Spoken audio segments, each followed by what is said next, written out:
France, they've banned them across the ditch. Police in New South Wales have just been given the power to remove a woman's burqa during routine traffic stops or if they suspect that crime has been committed. Here, it seems women wearing full-face veils have a difficult time even catching a bus. Surely we'll speak to two women who wear burqas along with someone who thinks they're not appropriate in some circumstances. But first, a glimpse of the reaction in Australia when three European women took to the streets wearing burqas. Three non-Muslim women will spend a day wearing the full burqa. First stop, this city centre. It's just after 10 a.m. and the women immediately feel the weight of stares. People are staring, seriously staring. I'm stealing yours. I don't know how I'm drinking my coffee. This guy actually walked past, turned around and had another good look. We then take the ladies to a busy mall. All is well, then this comment from a passing man pushing a pram. Okay, show me your licence. Wow. I can't believe Lovely. you just said that. Then a verbal attack from these seemingly harmless ladies enjoying a coffee. You're very got it. If you thought I was real. A lot of anger. We can't see yours. Why have you got yours covered and they haven't? Because it's my choice. Your choice is right. Well, that's ridiculous. It's not in a free country then. Why are you so angry? Angry? Yeah. The sight of you want not. So that was the action in Australia. So what's it like wearing these garments here in New Zealand? Is the latest incident with the bus drivers typical? Well, joining us now are two women who know all about the reaction, Movina Rashid and Fazana Saeed, Muslim women who wear the veils or niqabs in New Zealand. Welcome to you both. First of all, watching that story, how typical is that of the reactions you get in this country? Is it the same? Well, the reaction it varies a lot.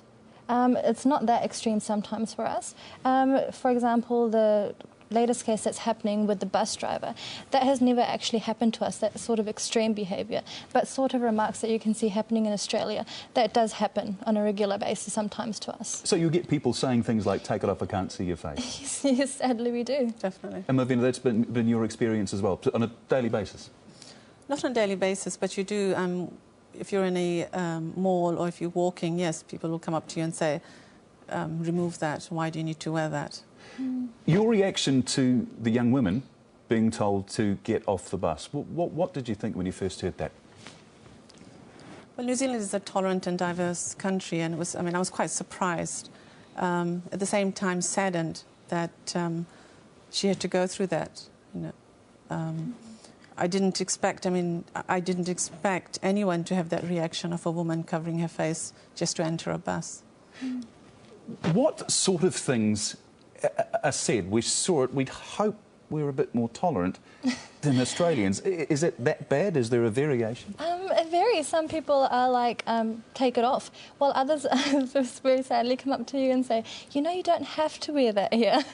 And then you have to, well, at least, and some people do come up to you and they say, ask nicely, so why do you have to wear that? And that's, I think, the best way to come up to us, because we're all very willing to just explain our belief to you.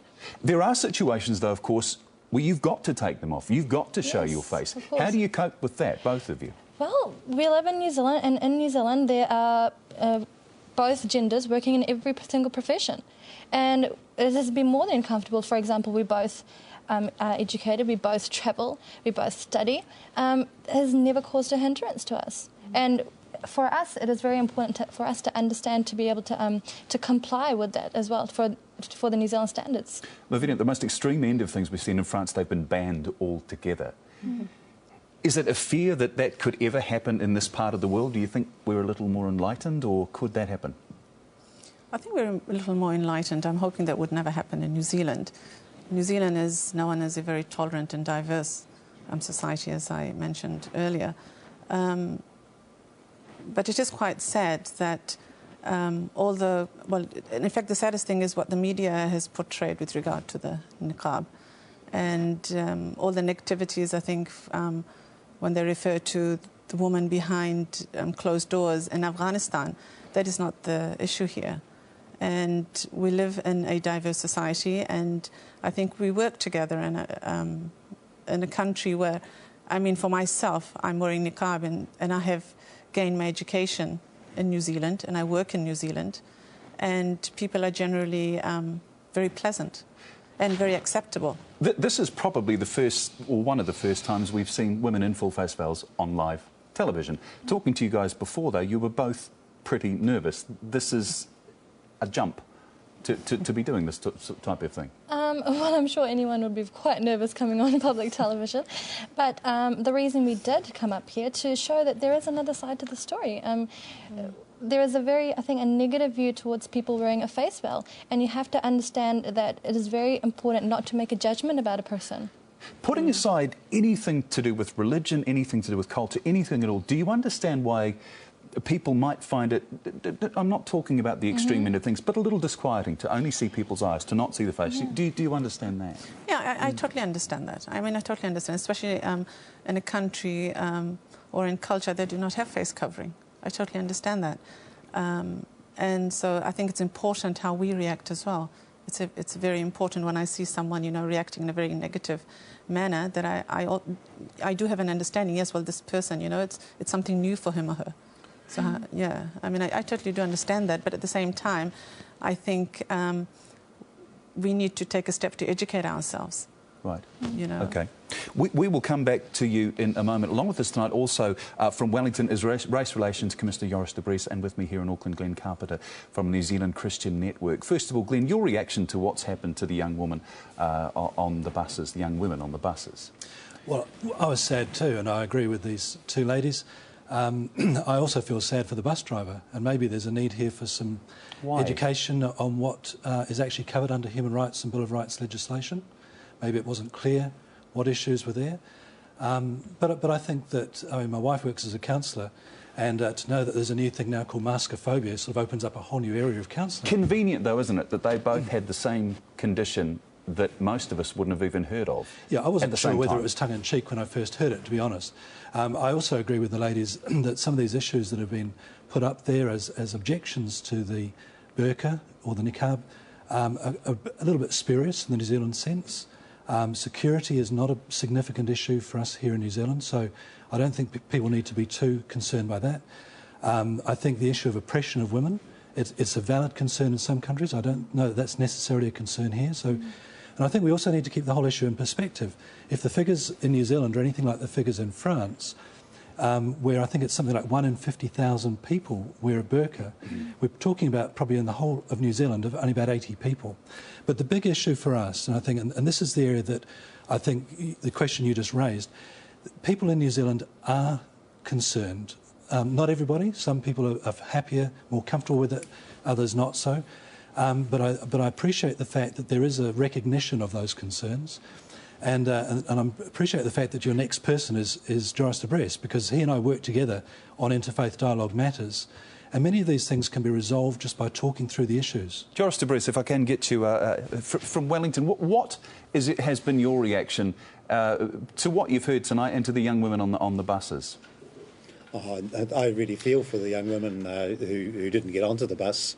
And I think it's a matter of concern for the company that 2 employees should have had this reaction, because whatever people personally think, when you are in a position of, you know, whatever level of power or control, controlling the entry to a public bus or running a shop or working in a government department, being an employer, then you have a responsibility to respect and honour the Bill of Rights and the right to freedom of religious belief. And Glenn is right. We have a good, long-standing process here of interfaith dialogue, in which both the Federation of Islamic Associations and the Christian Network participate, and we have been able to work through these issues. I'm sure this will also find its solution, but I really feel for the people who are suddenly confronted with a barrier such as the young women who couldn't get onto the bus. I'd just like to say, Joris, that for the drivers concerned, I have a sympathy for them because A, they may not have been fully aware of what the issues were they were dealing with, and secondly... What issues can they not be aware of? There's women wearing burqas that it's obvious what their cultural and religious beliefs are. What are they not aware of? Many people in New Zealand are unaware of the grounds of discrimination which are prohibited under the Bill of Rights and Human Rights Act. Surely their role, though, as bus drivers is to take the money from the person gets on the bus, sits on the bus, behaves in a reasonable way, then gets off the bus. That's the end of it. We don't need bus drivers thinking that they're becoming the arbiter of what is and isn't right. I'm not trying to make an argument in defence, except to say that if you are a driver responsible for the safety of passengers on the bus, if you happen to be one of those people that we were just referring to that is concerned about safety issues, I'm not saying whether or not that's right. Why is it a concern about a safety issue? If a person came on and there are more and more people with full-face Māori tattoos, which can look pretty threatening, yep. If they said to them, hey, buddy, you're a safety issue, there wouldn't be enough room for them to run. Absolutely. And I've said that I think that the safety concern and issue in New Zealand is overblown. That doesn't mean to say that there aren't many people in New Zealand who have that safety concern. Now, they see stories from overseas, they have fears, and of course maskophobia by definition is an irrational fear. They may not be aware of the fact that in New Zealand this is a very, very insignificant issue. And if they're caught between having a concern for the safety of passengers on the bus, and if they had a genuine concern, I'm not saying whether it's valid or not, I can understand where they're caught between the two issues. Do you think we are going to get more tolerant with time? This culture has been here a while. I think so. I mean, I think Joris would agree. This is a very, very tolerant culture, and people can come to New Zealand from other religious groups and probably enjoy a level of freedom and tolerance in New Zealand that's unparalleled in the world. All right, Mawhine and Fazane, have you heard what has been said here tonight? What are your thoughts? Are we on the right road, or are we just taking a really long way of getting there? I mean, I agree that New Zealand is a tolerant society, but how long is that going to last? How long are they going to accept Islamic culture? Mawhine, are you any more assured tonight that we're on the right road?